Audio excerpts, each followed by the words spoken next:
अस्सलाम वालेकुम to all of you.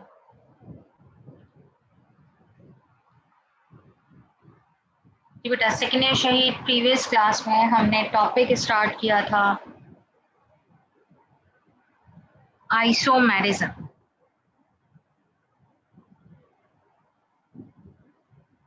And according to the definition of the isomerism, chemical formula remains same but structure is different. These compounds are considered as isomers and the process is termed as isomerism.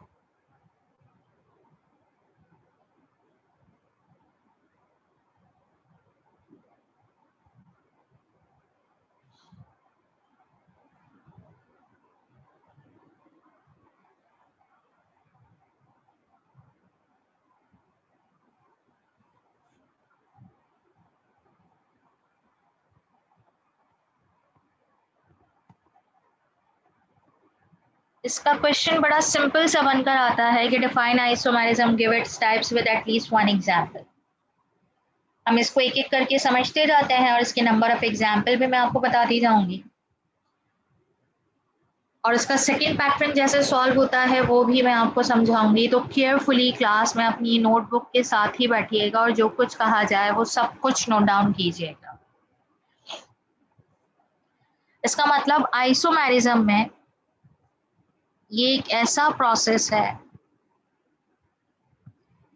in which the molecular formula remains same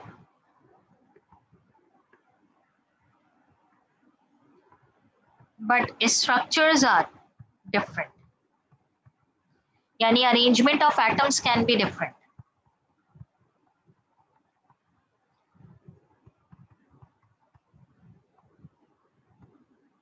इसकी एक example भी दी थी मैंने last time.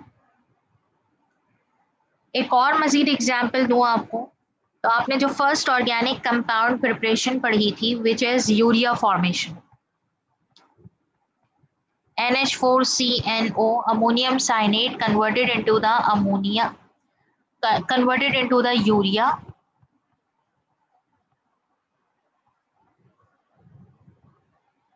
ये दोनों एक दूसरे के आइसोमर्स हैं। आप नाइट्रोजन काउंट करें दोनों साइड पे, आप हाइड्रोजन काउंट करें दोनों साइड पर,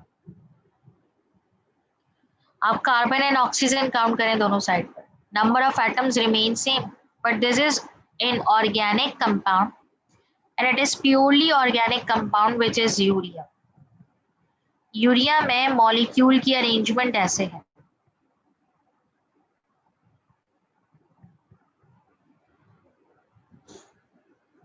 ये डाई अमाइनो कीटोन या डाई अमाइनो आपके पास जो है वो अमाइड सीरीज में आता है, यानी अमाइनो से रिलेटेड ये कंपाउंड है।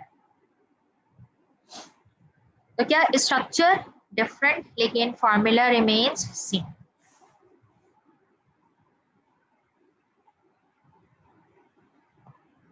Now types.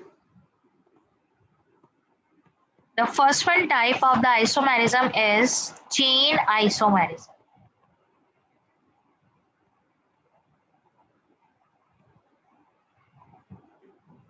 और इसका दूसरा नाम है skeletal isomerism.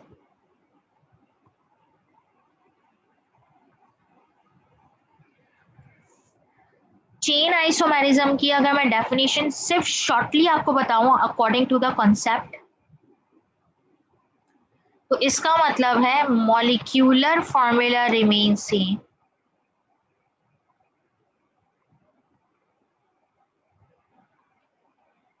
But structure is different. ये तो बात हमें पहले ही पता है भाई, नई बात क्या है। Structure is different in terms of different chain of carbon, ये है नई बात। यानी एक स्ट्रक्चर में 5 कार्बन की चेन नजर आएगी, एक स्ट्रक्चर में 4 कार्बन की चेन नजर आएगी, एक स्ट्रक्चर में 3 कार्बन की चेन नजर आएगी। लेकिन इंटरेस्टिंग बात क्या है, फॉर्मूला चेंज नहीं होगा। कैसे? सबसे पहली एग्जांपल देखें। Example number 1. The first one example is like this: CH3, CH2, CH2, CH3. अगर मैं इसका नाम आपसे कहूं तो आप इसका नाम लिखेंगे एन ब्यूटेन, लेकिन मैंने आपकी आसानी के लिए इसका number of carbon C4 and hydrogen H10 लिखा, सिर्फ ये बताने के लिए कि देखें मॉलिक्यूलर फार्मूला कैसे सेम रहे। अब मैंने क्या कहा, चेन आइसोमेरिज्म में कार्बन की चेन डिफरेंट हो जाएगी। एक में 4 कार्बन की चेन नजर आ रही है एन ब्यूटेन। अब देखिए मैंने स्ट्रक्चर कैसे बनाया, 1 2 3, 3 कार्बन की चेन बनाई और एक को ब्रांच लगा, और हर कार्बन की वैलेंसी देखिए मैंने कंप्लीट, H3 H3, यहां पर भी H3 और यहां भी H। इससे पहले कि मैं इसके नाम पे बात करूं, आप मुझे सबसे पहले इसके अंदर number of carbon atom count करें, G4, हाइड्रोजन काउंट करें 10। तो क्या formula remains same but the structure is different in terms of the different chain of carbon। अब आप इसका नाम लिखेंगे अगर IUPAC, तो नाम क्या बना, 2-methyl propane। नाम ने भी बता दिया, ब्यूटेन प्रोपेन, 4 कार्बन की चेन, 3 कार्बन की chain. This is how molecular formula remains same and structure is different in terms of different chain of carbon atom। Second example,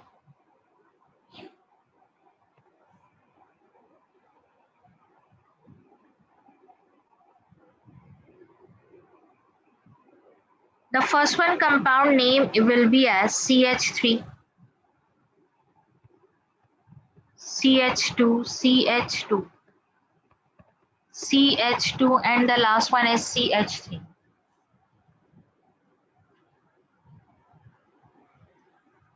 इससे पहले कि मैं इस पर मजीद बात करूं, मैंने आपकी याद दहाने के लिए लिखा उसका formula C5, yes hydrogen count किए, दिस इज 12। मैंने इसका नाम लिखा एन पेंटेन। क्या लिखा मैंने, एन पेंटेन। अब मुझे क्या करना है, ये 5 कार्बन की चेन है ना, मुझे इसका आइसोमर बनाना है। कितने कार्बन की चेन होनी चाहिए, एक कार्बन कम कर देते हैं, चलिए 1 2 3 4। तो फिर एक कार्बन का क्या करें, ब्रांच लगा दें।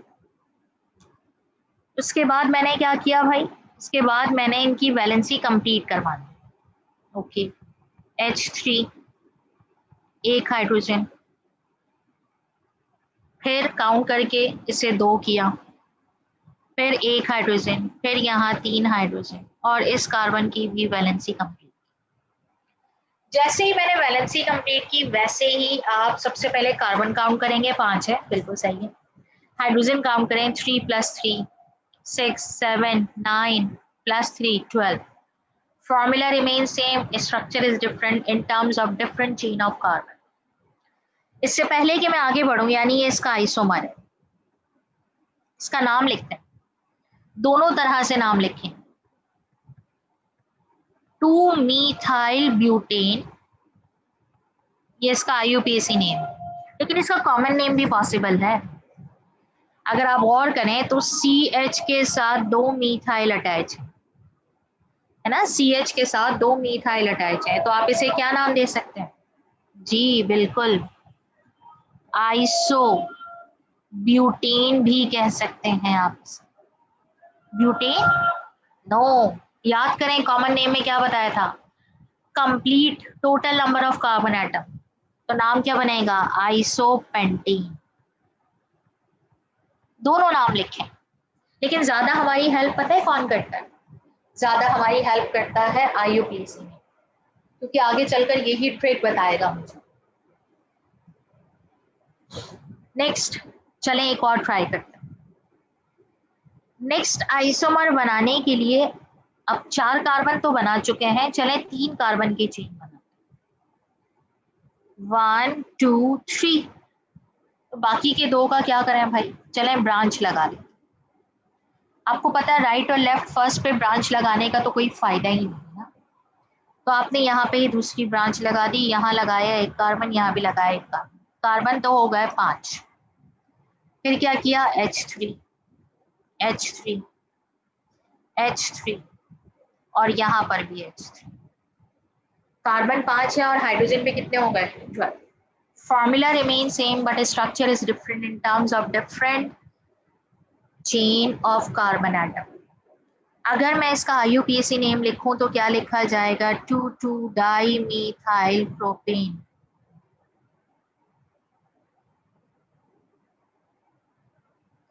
यहाँ पेंटेन, यहाँ ब्यूटेन, यहाँ प्रोपेन। ये बात तो फैक्ट है और बड़े कॉमन सेंस की बात है कि 2 कार्बन की चेन और 1 कार्बन की चेन पॉसिबल नहीं हो सकती। क्यों नहीं हो सकती, घूम फिर के स्ट्रक्चर फिर वैसे का वैसे ही बनेगा जैसे हम चाहते हैं। अगर आप चाहेंगे तो मैं भी आपको इसकी एक नेक्स्ट एग्जांपल बताऊंगी, लेकिन इसका कॉमन नेम क्या होगा 2,2-डाई-मिथाइल प्रोपेन का, यस, न्यू पेंटेन।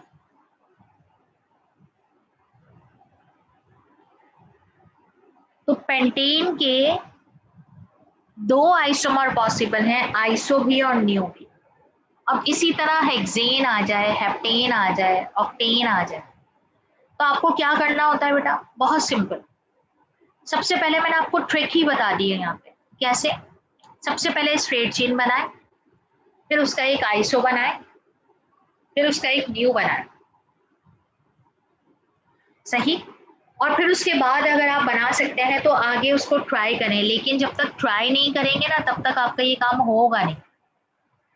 यानी फॉर एग्जाम्पल अगर हेक्सेन के लिए बनाना है हमें, तो हम सबसे पहले 6 कार्बन की चेन बनाएंगे, फिर 5 कार्बन की चेन और एक ब्रांच, फिर 4 कार्बन की चेन और 2 ब्रांच।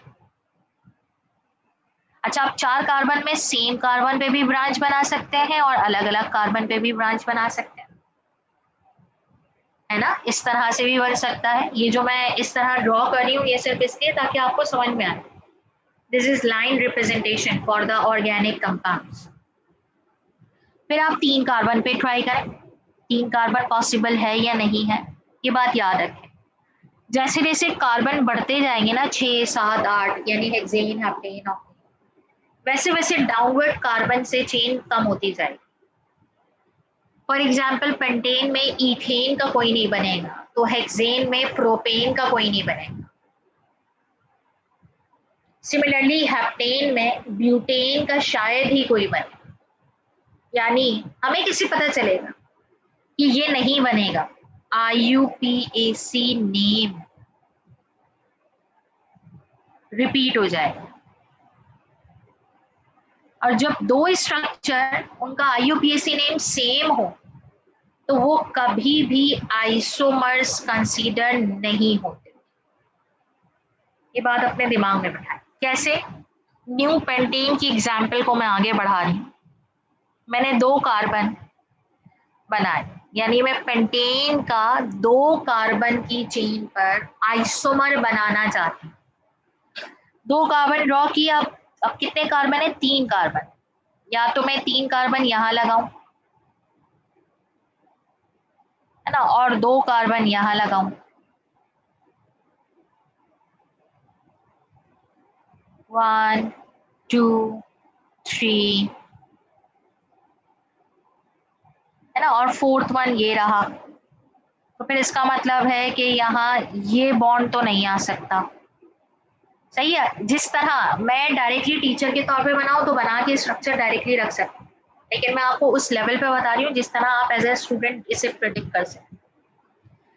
अब क्या हुआ, 5 कार्बन करने थे, 1, 2, 3, 4, तो 4 ये 5 ये 6, इसका मतलब ये तो फिलहाल पॉसिबल नहीं, कार्बन ज्यादा हो गए। तो फिर कैसे पॉसिबल है, चले एक और बनाते हैं। 2 कार्बन, इस 2 कार्बन पे मैंने यहाँ C2H5 लगा दिया और यहाँ CH3 लगा दिया और इनकी वैलेंसी को कंप्लीट करवा दिया।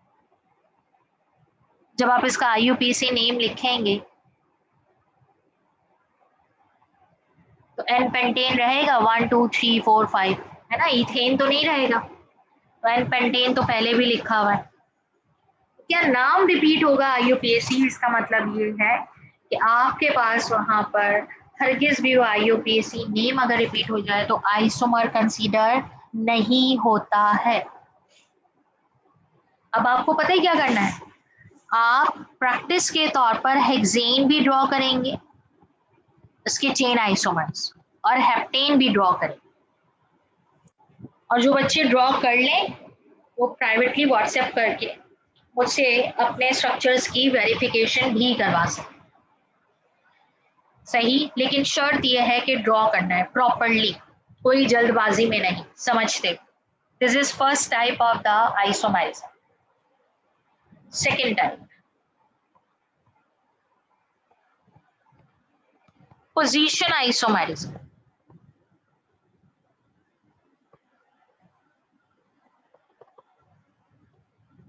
It is a type of isomerism in which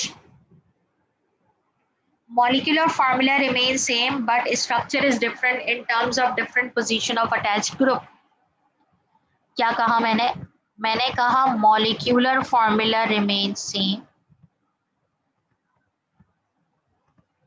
okay, तो फिर स्ट्रक्चर क्या होगा? डिफरेंट। क्यों डिफरेंट होगा? क्योंकि पोजीशन ऑफ अटैच्ड ग्रुप क्या होगी? डिफरेंट, जिसकी वजह से स्ट्रक्चर डिफरेंट हो सकता है। ये क्या बात है भाई? चले एग्जाम्पल लेते हैं, ये बात फिर आपको आसान लगेगी। फॉर एग्जाम्पल, इसने कहा पोजीशन आइसोमर बनाइए 1 पेंटीन की। 1 पेंटीन स्ट्रक्चर कैसे बनाएंगे? 5 कार्बन और 1 पे क्या आएगा? डबल बॉन्ड, है ना, और यहाँ क्या लगाया? हाइड्रोजन। अब आप सोचें अगर हम पहले स्ट्रक्चर बनाना ना सीखें या हम आईयूपीएसी नेम्स ना सीखें तो हम तो कभी भी आइसोमेरिज्म नहीं सीख सकेंगे। इसीलिए पहले वो सारे काम बेसिक सिखाए गए जो आपके लिए आगे जरूरी थे। This is 1 pent. अच्छा, अब इसमें अटैच ग्रुप कौन है? Double bond. मैं इसका आइसोमर बनाना चाहती हूँ, तो मैंने इसको पहले नाम सजेस्ट किया 2 पेंटीन। क्या मतलब 2 पेंटीन? 2 पे डबल बॉन्ड लिया है, 1 2 3 4 5, 2 पे लगा दिया डबल बॉन्ड। कार्बन की वैलेंसी कंप्लीट करते हैं, H3 H H H2 H3। इससे पहले कि मैं आगे बढ़ जाऊं, मैंने यहाँ पे कार्बन भी काउंट किए 5 और हाइड्रोजन भी काउंट किए 10। 2 पेंटीन में भी मैंने कार्बन काउंट किए 1 2 3 4 5 और हाइड्रोजन काउंट किए 5 6 7 प्लस ये 10। इसका मतलब फॉर्मूला रिमेन सेम, हमने सही बनाया, नाम भी रिपीट नहीं हो रहा है, स्ट्रक्चर भी डिफरेंट। चले नेक्स्ट बनाते हैं। मैंने सजेस्ट किया शायद यहाँ पे 3 पेंटीन बने, 1 2 3 4 5। मैंने 3 पे लगाया डबल बॉन्ड, हाइड्रोजन लगाया,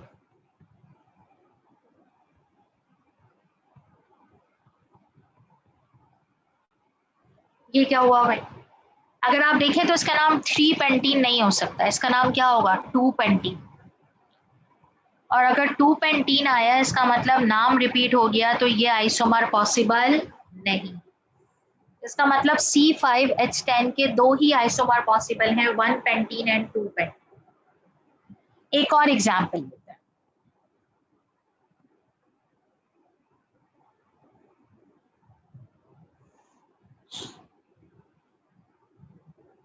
वन क्लोरोपेंटेन,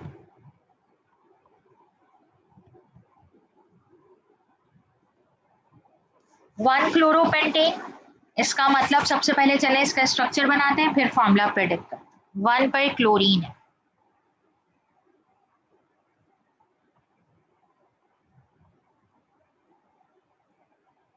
1 पे लगा दिया क्लोरीन, हाइड्रोजन कंप्लीट कर, H2 H2 H2 H2 और H3, कार्बन काउंट किए तो 5, जज्बाती होकर क्लोरीन को मत काउंट कीजिए, सही। और हाइड्रोजन काउंट किए 11 और एक क्या है क्लोरीन। मुझे इसके पोजीशन आइसोमर बना, कैसे बनाऊंगी, नाम प्रेडिक्ट किया 2 chloropentane. What do you mean by this, 1 2 3 4 5, 2 पे क्लोरीन लगा, हाइड्रोजन अटैच की,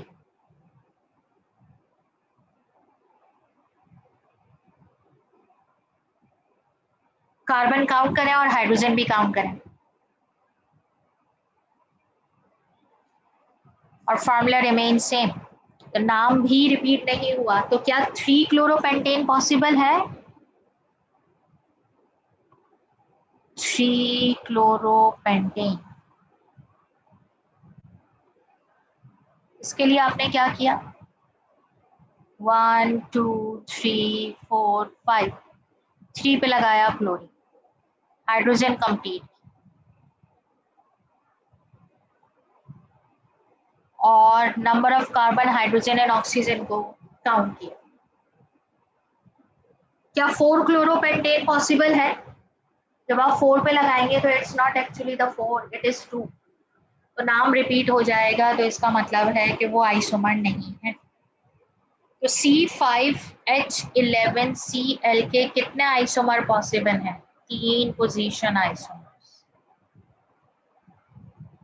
This is how molecular formula remains same but structure is different in terms of different position of attached groups.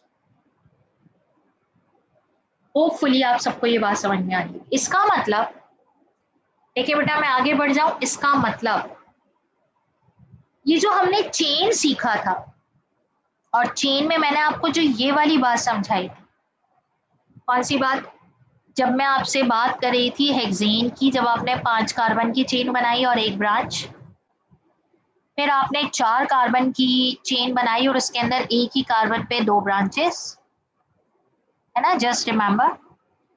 और फिर मैंने आपसे कहा था कि 4 कार्बन की चेन में डिफरेंट जगहों पर भी आप ब्रांच बना सकते, ये दोनों एक दूसरे के क्या बनेंगे, पोजीशन आइसोमर।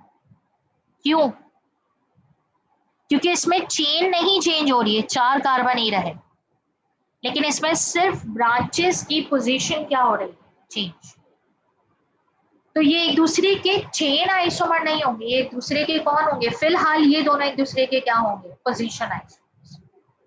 तो इसका मतलब चेन में भी पोजीशन आइसोमर्स पॉसिबल है। तो इसका मतलब सारी आइसोमर्स की टाइप्स एक दूसरे से कनेक्टेड होंगी आगे चलकर, अभी तो हम इसे अलग अलग पढ़ रहे हैं। Next, third one type, most tricky type of the isomerism, functional group isomerism.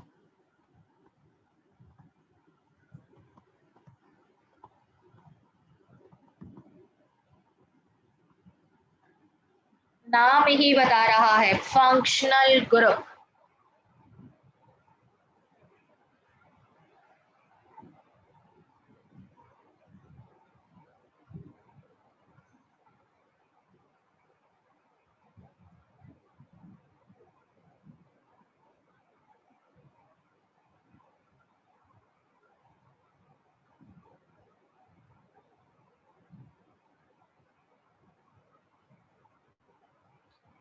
Functional group आपको याद है, किसी भी कार्बन चेन के साथ अगर कोई और एटम या नंबर ऑफ एटम्स आकर ऐसे अटैच हो जाएं कि होल प्रॉपर्टीज को ही क्या कर दें, change, that is known as the functional group.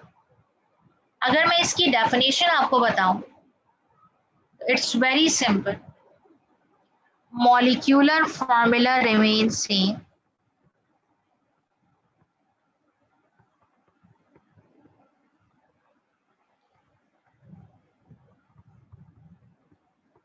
But structure is different. क्यों?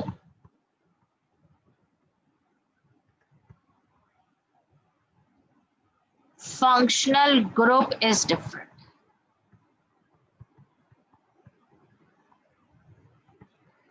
Structure is different just because of the different functional group.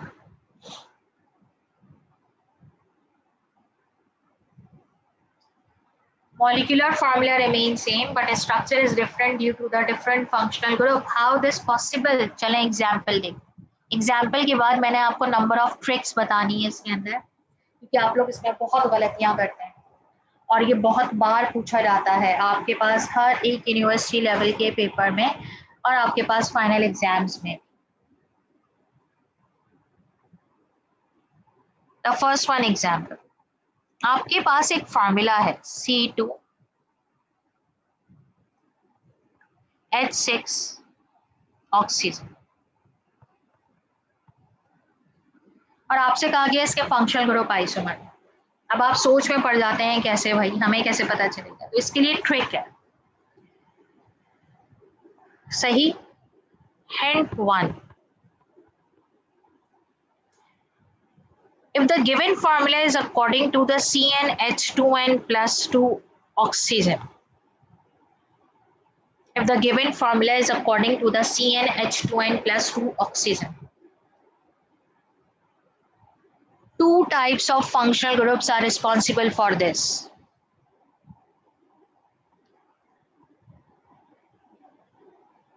Alcohol, ether. इससे आप अल्कोहल भी बना सकते हैं और इससे आप ईथर भी बना सकते हैं। This is hint 1। आपको याद है अल्कोहल ईथर का जनरल फार्मूला सेम था, एल्डिहाइड कीटोन का सेम था, कार्बोक्सिलिक एस्टर का सेम था। ये बिल्कुल वही हिंट है। जब आप इसके फंक्शनल ग्रुप आइसोमर बनाएंगे तो 2 कार्बन आपने बनाए। अब क्या आपने फौरन देखिए फार्मूला प्रेडिक्ट करना है C2H6, अच्छा जितने कार्बन उसका डबल हाइड्रोजन और 2 और 1 ऑक्सीजन। ओके, हिंट नंबर 1 के अकॉर्डिंग है। इसका मतलब एक अल्कोहल बनेगा और एक ईथर बनेगा। आपने फौरी तौर पर अल्कोहल के लिए OH अटैच किया, दोनों कार्बन की वैलेंसी को कंप्लीट किया और ये जो स्ट्रक्चर बना इसका नाम लिखा ईथेन और इसका दूसरा स्ट्रक्चर क्या पॉसिबल है? Yes, ether. ईथर कैसे बनाते हैं? OH। No, simple oxygen. दरमियान में आपने ऑक्सीजन बनाया, एक ऑक्सीजन था बना दिया, दोनों साइड पे एक एक कार्बन लगाया, हाइड्रोजन अटैच करवाया। आप देखें दोनों का फॉर्मूला सेम है C2H6O और आपने इसका नाम लिखा IUPAC, जो उस वक्त याद आ जाए आपको आसानी से। डाइमीथाइल ईथर लिखें, मीथॉक्सी मीथेन लिखें। This is according to the hint number 1। इसी के अकॉर्डिंग अगर एक और एग्जाम्पल सॉल्व करें तो आप पहचानेंगे कि क्या ये इसके अकॉर्डिंग है C4H10 ऑक्सीजन, यानी सिंपल अल्केन का फार्मूला और उसके साथ एक ऑक्सीजन। तो आप बनाएंगे इससे एक अल्कोहल और एक क्या बनाएंगे? ईथर। तो जब आप अल्कोहल बनाएंगे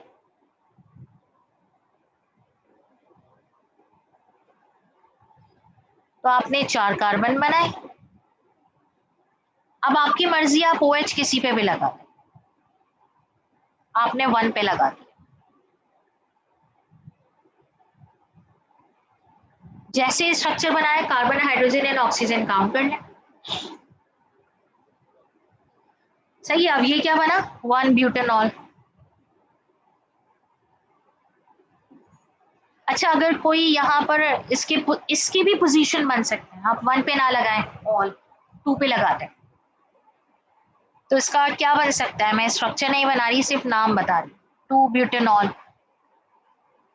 तो जब आपने अल्कोहल बना लिया तो अब ईथर की तरफ आते हैं। ऑक्सीजन लगाया, एक साइड पे 2 कार्बन लगा दिए, दूसरे साइड पर भी 2 कार्बन। अगर डायरेक्ट वैलेंसी कंप्लीट करना नहीं आ रही है तो एक एक करके लगा लें भाई। सही है। और अगर ऐसे भी नहीं आ रहा तो जरूरी नहीं है कि दोनों साइड पे number of carbon atom equal हो। आप क्या करें, ऑक्सीजन 2 कार्बन, मेरे पास बराबर में जगह नहीं है स्ट्रक्चर मिक्स होगा, इसलिए मैं इसको डाउनवर्ड बना रही हूँ। आप चाहे तो इसको स्ट्रेट ही बना लीजिएगा। यहाँ आ गया H3, यहाँ आ गया H2, यहाँ आ गया H2, यहाँ आ गया H3। What is this? This is diethyl ether and ethoxyethane. कोई भूल गया कि ऑक्सीजन के दोनों साइड पर कार्बन सेम रखना, कोई बात नहीं। एक साइड पर एक कार्बन रख दें ऑक्सीजन के, दूसरे साइड पर 3 कार्बन रख दें, सबके हाइड्रोजन कंप्लीट करवा लें, वो भी इसका क्या कहलाएगा, फंक्शनल ग्रुप आइसोमर। तो क्या हिंट नंबर 1 के according whenever a formula is given according to the CnH2n plus 2O, then the functional group isomers are possible in terms of alcohol and ether. Now hint number 2.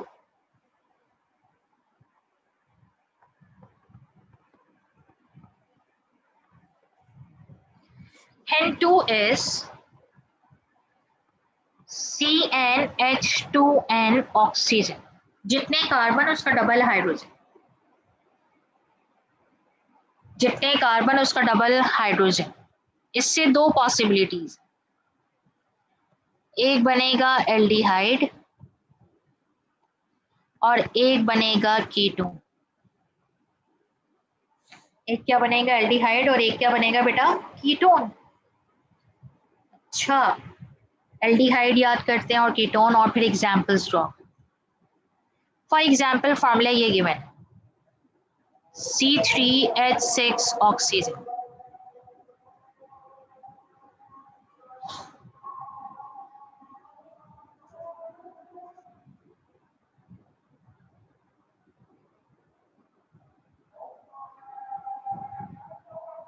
अजान complete हो जाए फिर मैं आपसे मुखातिब होती हूँ।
अच्छा जी, C3H6 को जितने कार्बन उसका डबल हाइड्रोजन और एक ऑक्सीजन, इसका मतलब एक बनेगा एल्डिहाइड और एक बनेगा कीटोन। तो अगर एल्डिहाइड बनाए तो एल्डिहाइड किसे कहते हैं? कार्बोनाइल कार्बन के साथ एक हाइड्रोजन अगर अटैच, 3 कार्बन कंप्लीट, ये एल्डिहाइड। सबसे पहले फंक्शनल ग्रुप बनाया कीजिए, खास तौर पे कार्बोनाइल कार्बन कंटेन, और फिर उसके बाद एक कार्बन और उसके बाद थर्ड वन कार्बन। इन दोनों पर जब मैंने वैलेंसी के अकॉर्डिंग हाइड्रोजन ऐड किए, that is according to the formula C3H6 oxygen. What's the name of this compound? Propanol.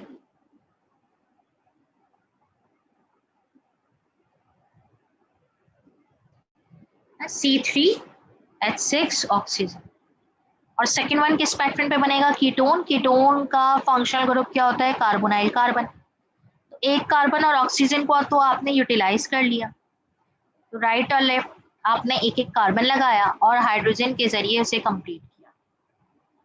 अब अगर मैं आपसे कहूँ इसका IUPAC नेम, तो आप कहेंगे 2-propanol।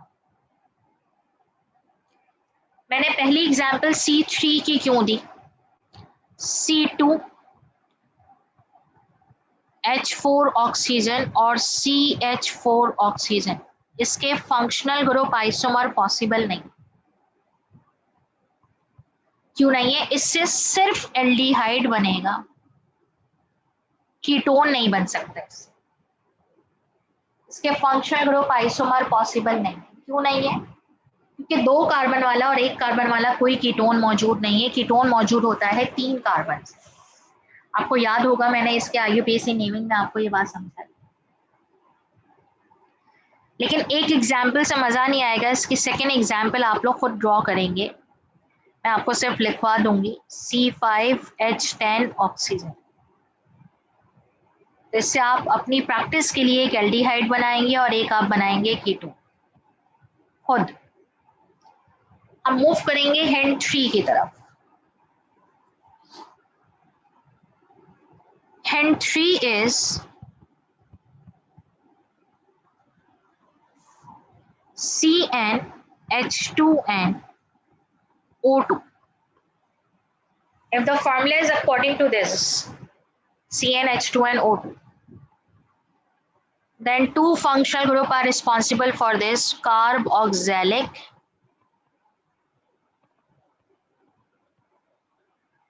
and ester. Carboxylic and ester. इसकी एग्जाम्पल कैसे सॉल्व करते हैं? चलें भाई एग्जाम्पल नंबर 1 देखते हैं।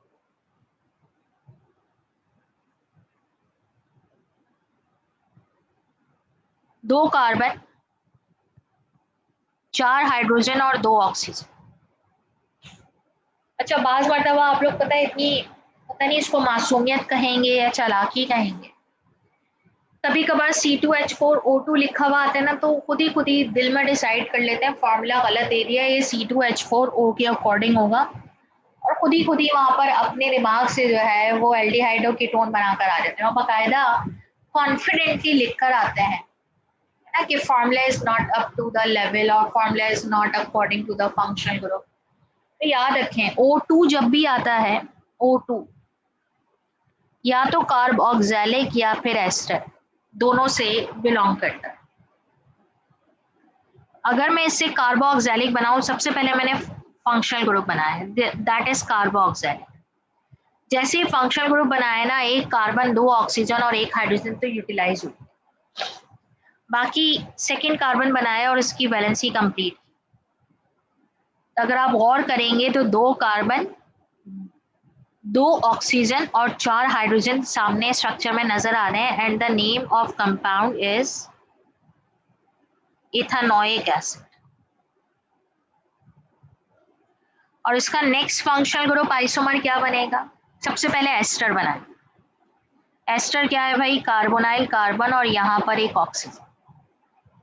जैसे ही एस्टर बनाया, एक कार्बन और 2 ऑक्सीजन यूटिलाइज हो गए। यहाँ एक कार्बन बनाया, सही है? गौर कीजिएगा क्या कह,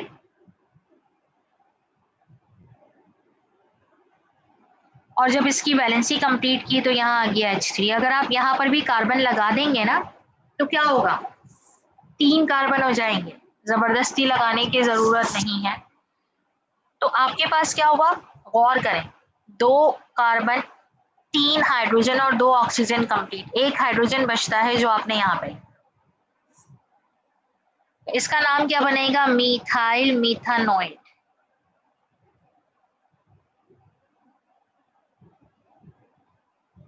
क्या बनेगा, मीथाइल मीथानोएट। चलें इसकी सेकंड एग्जाम्पल हम मिलकर सॉल्व करते।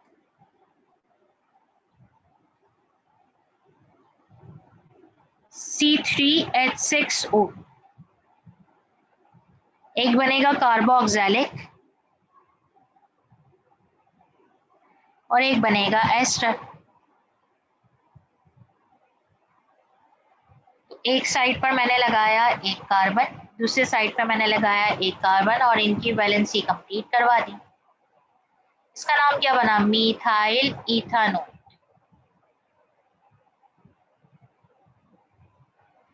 कार्बोक्सिलिक की तरफ आए तो 2 कार्बन मजीद ऐड करने पड़ेंगे, तो तब कहीं जाकर 3 कार्बन कंप्लीट हुए, H3H2। What is this, propanoic acid.